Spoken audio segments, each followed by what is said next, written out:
We are back with our best and worst matchups to target for fantasy football week 7. A little bit late on this one, but it's better late than never. If you're new to this channel, new to this type of video that we've been putting out each week, we look out good and bad matchups for, fringe starters, guys that you're debating. Should I start them? Should I sit them? Obviously, the obvious guys, the Brees Halls of the world. I'm not telling you to start because that doesn't help you. And last week we crushed it on this. We hit on 80% of the guys that we said have good and bad matchups. And we're going to jump right into it with the quarterback position. And quarterback is based solely around the offensive line versus the defensive line that they're going up against.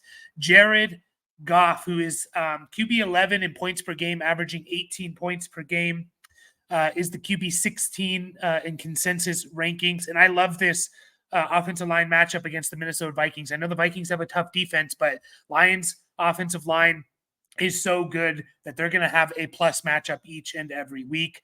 I love this for Jared Goff. I think this game could be a kind of high scoring as well, especially with the Aiden Hutchinson injury. So I expect a top 12, maybe top 5 week for Jared Goff this week, and I'm excited about it. I'm firing him up. Andy Dalton is also in here.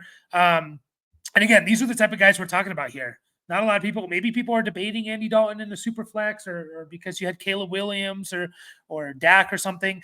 But Carolina and their offensive line going up against Washington is, to me, the biggest advantage out of any matchup, offensive, defensive line, pass blocking that there is. Washington has a pretty good pressure rate of 32%, but Carolina is only allowing a pressure on 24% of dropbacks, which is pretty good. And 13% of those are turning into sacks. So I like this for Carolina. I think Dalton could have a good game. Washington's defense does not scare me. I'm firing up a lot of Carolina guys like Dalton, Deontay Johnson, Chuba Hubbard, obviously. And I think we could see a good game for Andy Dalton here. And then finally, Justin Herbert. Justin Herbert the Chargers going up against the Cardinals. Chargers have been doing a pretty good job at protecting Herbert. They got their tackles back in Slater and Joe Alt. So I like that for Herbert. We actually saw them throw the ball over 30 times last week, which and that was in against Denver when they were kind of dominating them, for basically the entire game until Denver made a little bit of a push there. But hopefully we get that a little bit more from Herbert. I know it didn't translate into anything for fantasy, but hopefully we get that a little bit more. And, we're possibly seeing someone that we're at least talking about starting Herbert during bye weeks and stuff. So right now he's kind of unstartable except for in Superflex, but I like this matchup for Herbert, the offensive line, going up against Arizona, who I don't really think they have much of they do a decent job of getting pressure, but not converting those into sacks. Some bad matchups with the quarterback position. Joe Burrow, I really don't like this matchup. Anytime any team goes against Cleveland, it's going to probably be a negative matchup for them, offensive line versus defensive line. This is the worst, by far the worst matchup out of any game to me is the Cincinnati's offensive line versus Cleveland's defensive line. Cleveland's getting a pressure rate on 35% of the team's dropbacks, the opposing team's dropbacks, which is an insane number. I believe that's like top 5 in the NFL. And they're converting on 17% of those into sacks. And Cincinnati's giving up a pressure on 27% of their dropbacks. So you combine those two, hate that for Burrow. Could he have a good game? Of course. He's QB 5 overall in points per game. He's consensus ranking QB 6, but the point being is, is there a world where you run the simulations where,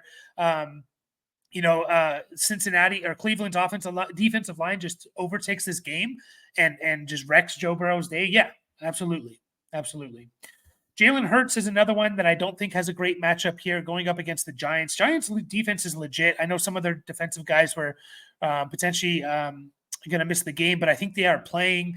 Giants are another team, over 33% pressure rate, 23% sack conversion rate.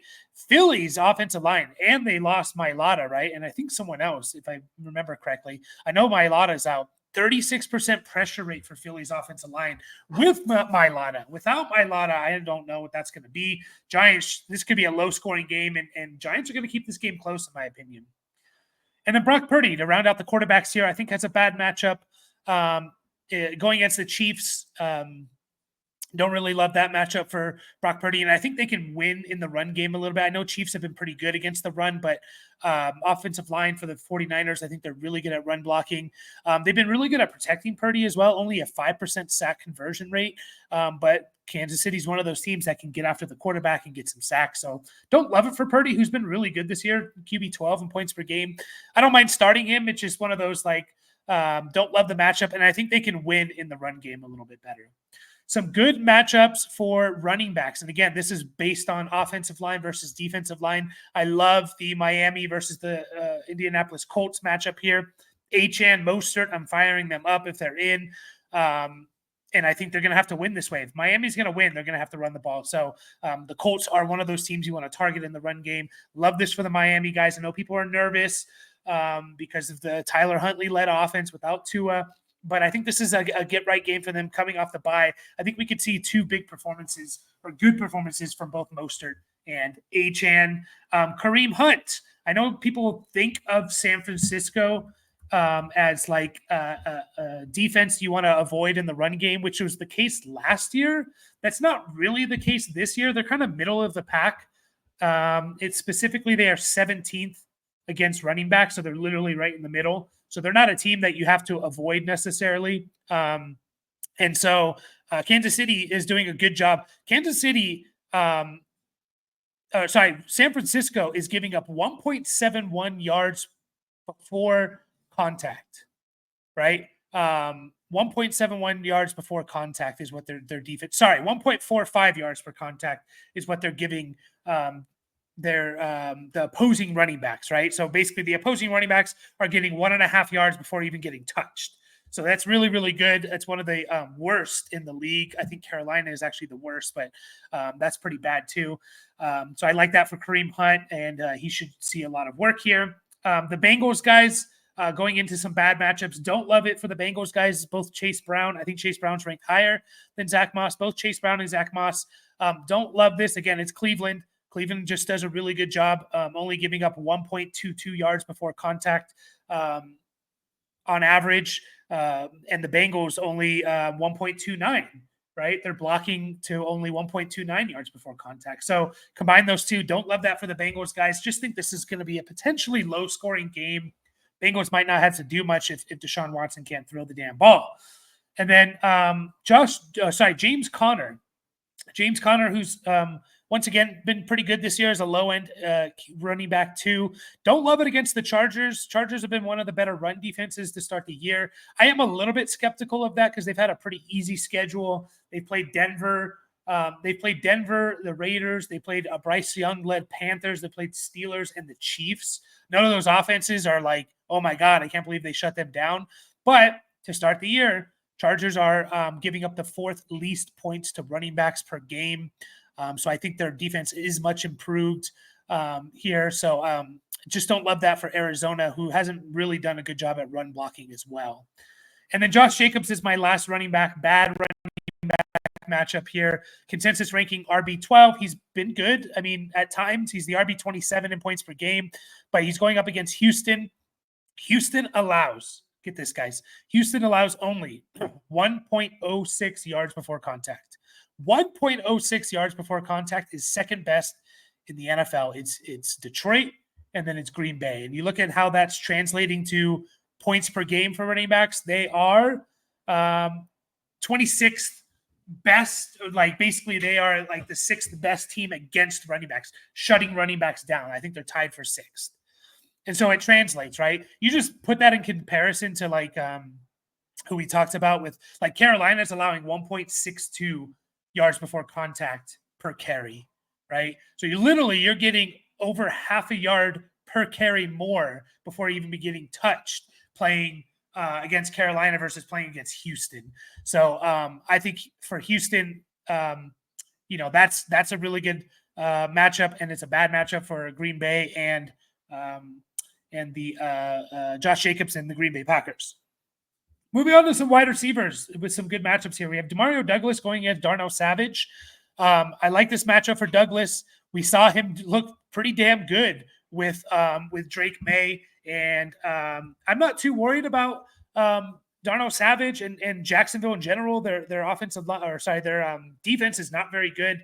This is who Demario Douglas is going to be matched up against the most, assuming he continues to play majority in the slot. Now, if they line him up out wide a little bit more, then that changes things. But Darnell Savage has been terrible this year.